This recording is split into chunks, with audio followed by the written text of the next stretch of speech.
Hello Aries, for the month of May आप लोगों के लिए कार्ड आया है द एम्परर का, द लवर्स का, 8 of voices, 3 of inspiration. First of all मैं आप लोगों को यही बोलूँगी कि आप लोगों को इस मंथ के अंदर थोड़ा सा डिसिप्लिन रखने की ज़रूरत है। आप लोग जो है अगर बहुत ज़्यादा अपने आप को लेकर के डिसिप्लिन्ड, ओवरली डिसिप्लिन्ड है तो आपको थोड़ा सा अपने आप को ढील देने की ज़रूरत है। और कुछ लोग जो मतलब लापरवाही के साथ अपने कार्य को कर रहे हैं, वो अपनी सेहत पे ध्यान नहीं दे रहे हैं या अपनी चीज़ों पे ध्यान नहीं दे रहे हैं, बहुत ईज़ी गोइंग अगर चल रहे हैं, तो आप लोगों को थोड़ा सा डिसिप्लिन में रहने की ज़रूरत है।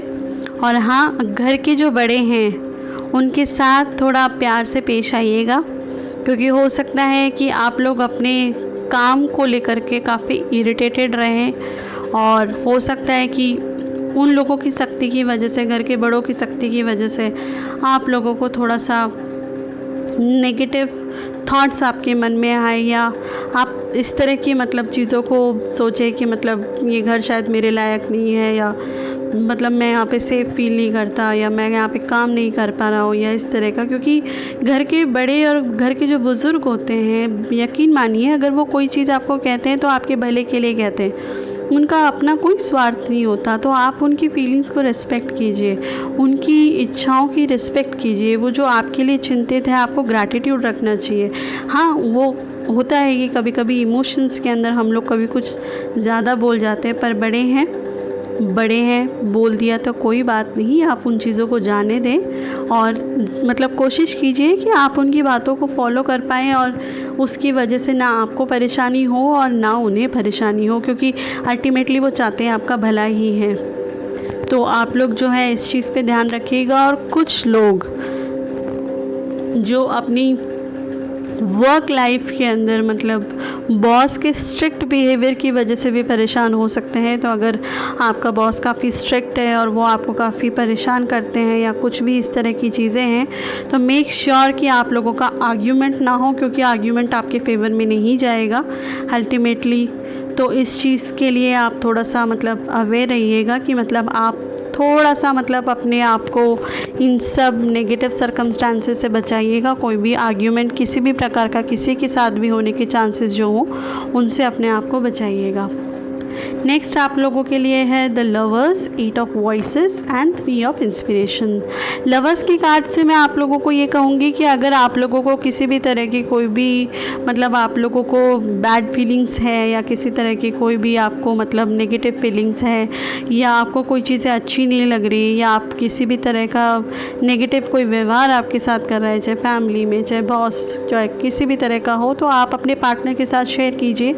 जो भी, चाहे आपके वो लाइफ पार्टनर हो, चाहे आपकी मतलब गर्लफ्रेंड हो या आपके फियांसी हो, जो भी हो, उनके साथ मतलब आप जो है अपनी फीलिंग्स को शेयर करिए, क्योंकि वो आपकी हीलिंग के अंदर और हो सकता है आपको सिक्के का दूसरा पहला दिखाने के अंदर मदद करें। क्योंकि हर बार क्या होता है कि हम अपनी प्रॉब्लम्स के अंदर इतने उलझ जाते हैं कि हम सिर्फ एक ही विजन को देखते हैं, हम दूसरा उसका जो दूसरा पहलू होता है उसको नहीं देख पाते। तो जब हम ये सब चीज़ें अपने पार्टनर से या अपने किसी और से डिस्कस करते हैं जिनसे हम प्यार करते हैं, तो वो हमारी बेहतरीन के लिए हमको उसका दूसरे सिक्के का दूसरा पहलू दिखाने की कोशिश करते हैं, जो कि हमेशा हम लोगों के लिए फेवरेबल होता है। उस वक्त शायद हमको वो चीज़ें बातें अच्छी ना लगे, लेकिन बाद में हमको धीरे धीरे वो चीज़ें समझ में आती हैं। तो आप लोगों के लिए हीलिंग अवेलेबल है अपने पार्टनर के थ्रू। तो आप मेक श्योर कि आप उनके साथ अपनी सारी की सारी जितनी भी है, आपका चाहे वर्क का हो चाहे पर्सनल हो, किसी भी तरह की कोई प्रॉब्लम है पूरी तरह से शेयर कीजिए, वो आपकी हेल्प करेंगे। दूसरा 8 ऑफ वॉइसेस, आप लोग जो है काफ़ी सारे नेगेटिव थॉट्स या नेगेटिव सर्कमस्टांसेस की वजह से बहुत ही सफोकेटेड सा महसूस कर रहे हैं। तो अगर इस तरह की कोई चीज़ है तो उसको तुरंत प्रभाव से रिलीज़ कीजिए। ईश्वर के साथ संपर्क बनाइए, चाहे मेडिटेशन के थ्रू बनाइए, चाहे प्रेयर के थ्रू बनाइए, चाहे दोनों कीजिए, चाहे किसी भी फॉर्म के अंदर उस चीज़ को रिलीज़ कीजिए और ईश्वर से प्रार्थना कीजिए कि हे भगवान, मुझे वो विजन दीजिए कि मैं चीज़ों को जैसी हैं वैसी देख पाऊँ। मतलब मेरे ऊपर कोई भी नेगेटिव सर्कमस्टांसेस या सिचुएशंस जो है मेरे को हिला नहीं पाए, मुझे डुला नहीं पाए और मेरा बुरा नहीं कर पाए, मेरा कुछ भी बुरा नहीं हो। तो आप मुझे क्लियर विजन दीजिए, क्या सही है, क्या स्टेप्स मुझे लेने चाहिए, किस तरह से मैं अपने आप को बैलेंस कर सकूँ। इस चीज़ के लिए आप मुझे आशीर्वाद दीजिए और मेरे लिए हेल्प हेल्प प्रोवाइड करवाइए। एंजल्स और भगवान आपको हमेशा सपोर्ट करेंगे, बिलीव मी। आप उनसे हेल्प मांग के तो देखिए। नेक्स्ट आप लोगों के लिए है 3 ऑफ इंस्पिरेशन का कार्ड। तो आप लोगों के लिए ये है, जब आप इन सब चीज़ों के लिए हेल्प मांगेंगे तो ईश्वर आपको हेल्प ज़रूर करेंगे। आप लोगों के लिए हेल्प अवेलेबल है, और ये जो भी गड्ढे जो आपकी ज़िंदगी में हैं उनसे आप बहुत हैप्पीली हंसते खेलते और मतलब छलांग लगाते हुए आप अपनी मंजिल तक पहुंच जाएंगे। तो आप मेक श्योर कि वो हेल्प ईश्वर से ज़रूर मांगे। नेक्स्ट आप लोगों के लिए है magical gateway. It takes courage and trust to venture into the unknown, yet this is where the greatest rewards are.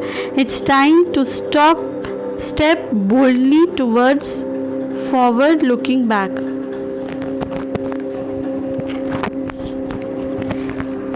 आप लोगों के लिए हेल्प अवेलेबल है, आप लोगों के लिए मैजिकल गेटवे है जिसके थ्रू आप लोग जो है निकल सकते हैं अपनी प्रॉब्लम से बाहर। ये जो भी जो भी चीज़ें हैं आप लोगों को जो भी परेशान करने की कोशिश कर रही हैं, ये सब चीज़ें हट जाएंगी। आपको अपॉर्चुनिटीज़ भी बहुत अच्छी मिलेंगी। बस उस चीज़ के लिए ज़रूरी है कि आप जो है उस चीज़ की तरफ ध्यान दें और अपने विज़न को क्लियर रखें, क्योंकि आप लोगों का जो विज़न है, जो लोग आपको परेशान करते हैं वो आपके विज़न को ब्लॉक करते हैं, तो उस विज़न को क्लियर रखना बहुत ज़रूरी है। तो उस चीज़ के लिए मेक श्योर कि आप ईश्वर के साथ में पूरे कनेक्शन में रहें और उनसे हेल्प मांगें। और जो भी मतलब इससे मतलब आपके लिए कि हेल्प ये होगी कि ईश्वर जब आपको वो हेल्प, वो विज़न देंगे तो उससे आप इन सब नेगेटिव सर्कमस्टेंसेस से बाहर निकल के अपने आप को वापस फ्लरिश कर पाएंगे और वापस चैन की सांस ले सकते हैं। नेक्स्ट आपके लिए यूनिवर्स का मैसेज है, the universe has my back. Universe आपके साथ है, वो आपकी स्थितियों को बहुत अच्छे से समझ रहे हैं। ईश्वर आपके साथ हैं, वो आपकी फीलिंग्स को, आपकी भावनाओं को, आपकी जितने भी हार्डशिप्स हैं उनको बहुत क्लियरली देख पा रहे हैं, बहुत समझ रहे हैं। और वो ये चीज़ कह रहे हैं कि बेटा मैं आप लोगों के साथ हूँ, आपको घबराने की बिल्कुल भी ज़रूरत नहीं है। It's just the matter of time, ये भी निकल जाएगा। Don't worry. और चीज़ों से मतलब जो है घबराना नहीं है, आगे बढ़ना है। Surrender the idea you can fix someone. It's time for a relation to shift. It doesn't work to try fix someone. Each person must be accountable for her own healing. आप में से कुछ लोगों को रिलेशनशिप के अंदर भी problems हो सकते हैं, जिसकी वजह से मतलब जो है आप लोग अपनी लाइफ के अंदर जो है अकेलापन महसूस कर रहे हैं, या किसी भी तरह से मतलब जो है आपके पार्टनर अगर किसी मुसीबत के अंदर है या वो किसी सर्कमस्टेंसेस के अंदर हैं तो उसकी वजह से वो लोनली फील कर रहे हैं। क्योंकि देखिए अगर आप लोग जो है वो मतलब जो है अपने पार्टनर की हेल्प करना चाहते हैं, लेकिन अगर आपका पार्टनर ही उस चीज़ के अंदर रिसीविंग फॉर्म के अंदर नहीं है, वो उस हेल्प को लेना ही नहीं चाहता, वो उसी जोन के अंदर रहना चाहता है कि नहीं यार मेरे साथ बहुत गलत हुआ है, मेरे साथ बहुत गलत हुआ है, लेकिन वो सोल्यूशन की तरफ फोकस नहीं करना चाहते, तो वो हील कैसे होंगे। और अगर आप ये बोलेंगे कि नहीं मैं तो इसे यहाँ से निकाल के रहूँगा, हेल्प करना बहुत अच्छी बात होती है, लेकिन कई बार इंसान को थोड़ा सा अकेला भी छोड़ना पड़ता है ताकि वो ठोकर खा के ये चीज़ को सीख पाए कि नहीं ये जो मैं नेगेटिव थॉट्स अपने अंदर भर ली हूँ या भर लिया हूँ, ये चीज़ अल्टीमेटली मेरे लिए ही ख़राब है। मेरे लिए जो हेल्प अवेलेबल है मुझे उस पर ध्यान देना चाहिए, क्योंकि कई बार जब ज़रूरत से ज़्यादा प्यार हम लोग किसी के ऊपर लुटाते हैं तो उनका खुद का विजन डिस्टर्ब हो जाता है।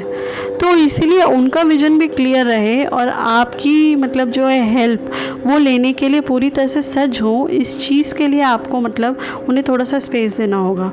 और ये चीज़ समझनी होगी कि हर इंसान के अपने कर्मा होते हैं, अपने सर्कमस्टांसेस होते हैं, और हर इंसान को मतलब ईश्वर चाहता है कि वो खुद से अपलिफ्ट हो। तो मेक श्योर कि आप अपने पार्टनर के अपलिफ्टमेंट के अंदर सकारात्मक तरीके से उनकी हेल्प कर रहे हो। आप बहुत ज़्यादा ओवर पॉजेसिव हो करके उन्हें बहुत ज़्यादा प्यार में लुटा करके आप उनका विजन कहीं ना कहीं डिस्टर्ब ना कर रहे हो। तो इस चीज़ पे आप थोड़ा सा ध्यान दीजिए। और लास्ट आप लोगों के लिए कार्ड है water. Work with the element of water for healing, purification and refinement. देखिए वाटर जो है एक बहुत ही अच्छा रिसोर्स होता है जो हीलिंग के लिए काफ़ी तरह से मदद करता है, जिसके अंदर जैसे मैं कुछ चीज़ें करती हूँ जो मैं आपको बता सकती हूँ कि कुछ मतलब जो है जैसे नेगेटिविटीज़ हम लोग अपनी डे टू डे लाइफ के अंदर हर तरह के लोगों से मिलते हैं, हर तरह के सर्कमस्टांसेस हम लोगों की लाइफ में होते हैं, उतार चढ़ाव भी होते हैं, अच्छे लोग भी होते हैं, बुरे लोग भी होते हैं। तो उन सब मेमोरीज़ को क्या करते हैं हम लोग अपनी जो है ना अपने अंदर समा लेते हैं, जिसकी वजह से वो फिर आगे जाके डिज़ीज़ या किसी तरह की मतलब जो है नेगेटिव थॉट्स वगैरह के अंदर मैनिफेस्ट हो जाती है, जिसका हमें पता भी नहीं होता कि हम अननोइंगली ये सब चीज़ें कर लेते हैं। तो बेस्ट ये होता है कि सेंधा नमक जो होता है वो रॉक साल्ट जो होता है मतलब उसको आप अपने नहाने के पानी के अंदर मतलब डाल के उस पानी से आप नहाएं और उसके बाद में फ्रेश और क्लीन वाटर से मतलब जो है आप उससे नहा लें। तो जो भी नकारात्मक ऊर्जा आपकी बॉडी ने जाने अनजाने में ली होगी वो सारी की सारी क्लियर हो जाती है। तो ये चीज़ आप डेली कर सकते हैं, अपने नहाने के पानी में सेंधा नमक को डाल के मतलब उस पानी से नहा सकते हैं। और मेक श्योर उसके बाद में साफ़ जो पानी है उससे भी आपको मतलब एक बार उस वाटर को क्लीन करना है, ताकि और उस वक्त ये चीज़ मन में रखनी है कि कोई भी नकारात्मक ऊर्जा मेरे शरीर ने, मेरे मन ने और मेरे विचारों में कहीं भी कोई भी नकारात्मक ऊर्जा आई है तो वो इस वाटर के साथ में क्लीन हो जाए। और इस तरह से आप लोग जो है डे टू डे लाइफ के अंदर काफ़ी अच्छा महसूस करेंगे और काफ़ी आप लोगों को हेल्प मिलेगी। Thank you.